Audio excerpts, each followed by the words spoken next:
What's up, people? What it do? Yeah. What it do exactly? I don't know. All I know is I can't freeze up, and I feel it. And I like to talk about healing and self-care. And I'm being challenged to live up to that. Basically, it's like applied knowledge, It's like so you need to implement what you know. This morning I asked myself in the mirror before I left, I asked myself, I was like, because I read something that I was already aware of, and I was like, well, what do you do? Where's the people that help you do what you know how to do, but you aren't doing it for whatever reason? And that's where I am right now. This specific video is for people that are in grief, people that are grieving, people that are in mourning. And what's crazy is I did an article on uniquequeenalpha.com. You can go to blog, Perspectives of the Throne, and you can find it. I can't even think right now to really think what the title is, and I wrote it. So it's real serious when you are grieving, especially when you're grieving a sibling. That's what's going on with me right now. I lost my baby sister. So I'm trying to handle this situation in the newfound person that I created for myself and this new identity. I'm trying to handle this and that. And I don't know too much about that person because I'm still learning that person. All I know is it's a pain. It's an emptiness that I cannot explain. It's a numbness that I cannot explain. You feel like you should be doing something, you don't know what you should be doing, but because my sister's soul, the person's soul is no longer here anymore. And when I wrote that article, I couldn't foresee any of this, but I had already lost, my uncle, and I didn't get a chance to say my farewells to him. So at that point, I had already started to live my life as if somebody died, and the last time you interacted with them would be the last time. I've already started living my life like that, good, bad, or indifferently. Even if we had some harsh words to one another, the last time we spoke, but it was some truth that I felt, I'm okay with that being the last interaction that we have. I know how to be okay in that lifestyle. But what I don't know how to do is process this fucking pain. It is an emptiness knowing that you will never be able to reintroduce yourself to this person or anything new that you accomplish, any new achievements. Like my new grandbaby, this person won't be able to experience that. So all of those things that the brain is going through is still happening. There is no way to prepare yourself for it. Sorry, that's just the bottom line. You understand? So when you don't have any regrets about anything, and you know that person is at peace, even if a little peace, because my sister's situation is a tad bit different. But even if you know that there's still a freaking void, there's still something I can't explain, man. There's all the questions like, why her? She's younger than me. If natural order was true, then it would have been me first. Or at least me before her, because there is another sibling before me that came out of the same womb as we. All I know is when you're grieving for a sibling, in my opinion, at least what I'm about to do for my sister is I'm going to create a living legacy. And not this cliche LL shit that you see, because people LL everybody. They hashtag them, put them on a t-shirt, and then they fucking disappear. You understand? My sister ain't gonna do that. She ain't gonna be, you're not gonna, man, listen. I'm gonna create a living legacy. I'm gonna live for my sister because she was making a transition as well. She was making the same transition I was making. We were healing.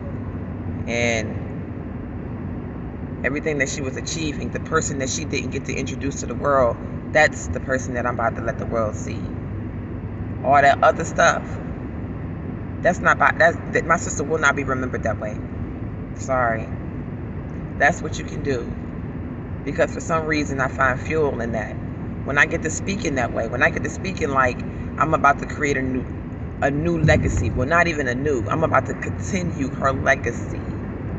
The one that was probably caught on at the last little bit of her life, or the one that everybody may not have been aware of because she probably didn't know how to present it to the world because she was still in conflict with her demons.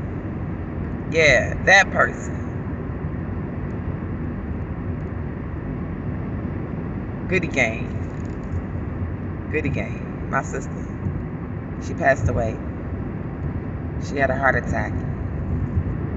And the bottom of my soul is telling me that alcoholism contributed to my sister's death. I'm no doctor. I'm no coroner. But I know some shit you just know. And alcoholism contributed to my sister's death. So that would also be a part of her legacy, my mission for her. Because even though every time you see her now or whatever in the videos or anything that she has left behind, you see her with a bottle. Even though that may be true, she was fighting those demons actively. Like, she would tell you, don't be like that. Don't use the bottle for an answer and all that other ish. Yo, this shit is hard. I can't even talk. It don't even feel right that I'm talking about her in the past tense. Especially when I can still feel her. I can still feel my sister, yo. And for anybody that's doing this grieving shit and you lost a sibling, that's a different type of pain, because I've lost people before. I told you. I've lost like a father figure to me. You understand? Unexpectedly. I still didn't process. But when you lose a sibling, that's a different type of pain. Somebody that traveled through the same birth canal as you. Yeah, that's a different type of pain. But all I got to say is, if you're feeling that, you got to force yourself to do it. And I know your pain, because I want to sit there and nothing and be nothing and do nothing. That's what a God. I do. But you can't. I'm actively pushing myself to do it. I swear, and it's draining. It takes energy. So you also have to do a lot of what you want to do. I promise you. Even if people don't understand, you got to do what you want to do, because that's what's going to fuel you so that you can keep going. I also did studies. Like, my sister died of a heart attack, and I did research, and it says that, and this is factually scientifically proven, siblings who lose adult siblings from a heart attack, typically they have a higher chance of dying from a heart attack, like maybe within a 3 to 7 year time span of losing their sibling. Check into it. I promise you. I'm not making this stuff up. When I went on the journey of self-improvement, I started going down a rabbit hole, and I haven't made it back out yet. The only difference is I'm starting to lose people. You know? That's the ultimate test. That's the ultimate test. So do yourself a favor and do you, sweetheart. Before you go trying to feel too much pain about the person that's not here anymore, remember, they are in a much better space than we are.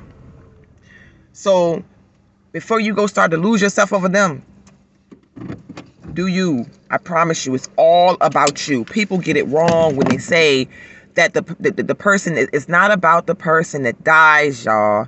It's about the people that are here. The people that are dead are free. They're gone. They're gone. There is absolutely nothing we can do about that.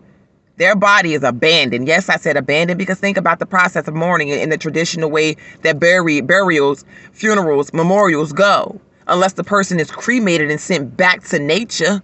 Think about their body. It's abandoned. If you cremate them, they're all up in the essence. Anyway, this is my own personal opinion. You understand? Abandoned in the ground that people usually don't go back around and go visit anyway. So they gone. They free.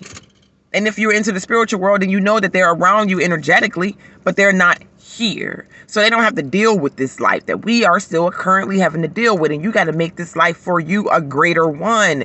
You got to find a way to ease that pain. And you got to do you. You cannot soak in the sorrow, and it ain't going to disappear. Remember, I'm talking to you from a very empty space. I ain't processed any of this. My sister died on April 1st. My baby sister, the fuck? Is a disgusting feeling that you know nobody will ever understand, which is why I'm specifically speaking to people that lost a sibling. Because only y'all know my pain. Only y'all can feel it. People can say I've lost somebody, but it's not the same as losing a sibling. So do yourself some justice and stay here. Do yourself some justice and heal. That's what they would want us to do. They wouldn't want us to talk about anything negative. They wouldn't. Man, look, I swear to God, if we could bring them back, would you not? I know you would, because I would. The fuck, I would have been done it. I probably would have beat the fuck out the goddamn corner and the goddamn police officer to get to her and bring her back in front of every goddamn body, and you just live with what happened. But it's not possible. So, we stuck with the reality. And the reality says we can only do what we need to do to make sure we stay in this realm. We can only do what we need to do to make sure our vibrations and our frequencies stay up. And if that means get away from toxic people who don't understand your own personal decisions to ensure your health, your well-being, then do so. Free yourself. You lost your sibling. You already know life ain't promised to nobody. And we only get one shot. Once we gone, we gone. You know that. We'll never hug them again, never smell them again. They're gone. So you know that. You can be the very same place, gone. But they wouldn't want that prematurely. We got to be real, and we got to start changing. And that shit hurts. The change hurts just as much as losing them. Actually, hell no. I can tell you that I've been going through shadow work, and I've been doing this shit for a minute. It hurts. That's some hard-ass shit to do, y'all. Shadow work. Cleaning up yourself. Being honest with you. That's some hard-ass shit to do.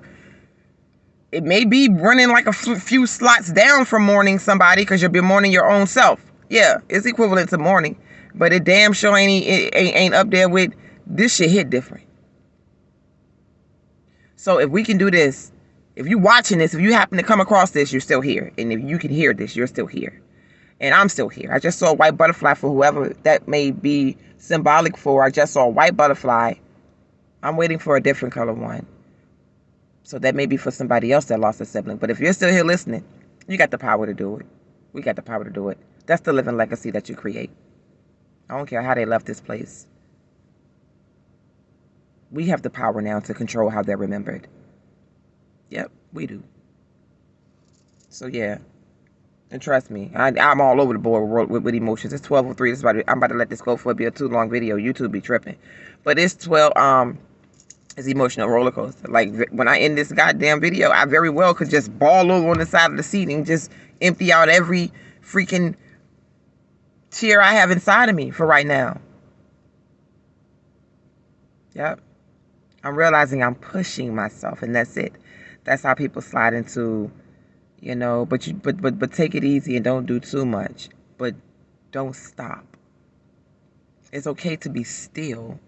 And be in the moment for a minute, but don't stop. Like my sister's heart, it stopped. For real. She died of a heart attack, and I swear to God, alcoholism, look into it. So if you out there like pacifying shit right now, even if you using that to cope with the death, don't. Especially women. Because excessive alcohol, you don't need to have underlying issues. You don't have to have underlying issues. You can do the research yourself. Trust me, y'all. If I speak on something like this and I put it out there for the world to see, I may not be able to tell you exactly what the headline is, but I can tell you if you get to Google and the research, it's gonna come back to be right. I don't misguide people. I don't mislead people. I also don't worry about too much exact references either, because it's all about feed and seed, and you go do the research if you care. But alcoholism will destroy you, for real. And it's going to expedite your demise in young women, especially if you do it excessively. And my sister was an excessive drinker. You understand? They gave her the name Turned Up Toya. I'm going to do another video of the legacy that I'm going to, you know what I'm saying? Not kill, because you are where you come from. But my sister made major progress, and she will not be remembered for every time you see her on a live video. She got a bottle turned up to her face because you see her fighting her demons. So though it was cardiac arrest, heart attack, whatever, yeah, the alcoholism expedited it. My sister just had a birthday. She was born in 1990. You understand? She was young. So yeah, I'm done. This message was predominantly for anybody that has lost a sibling. If you're still here, that's what this message was for. Because they say that's the pain that you probably won't recover from. But we all about changing generational curses and traditions for us in this age, this era. So I guess we got to try to debunk that one too, y'all. For real. Until next time.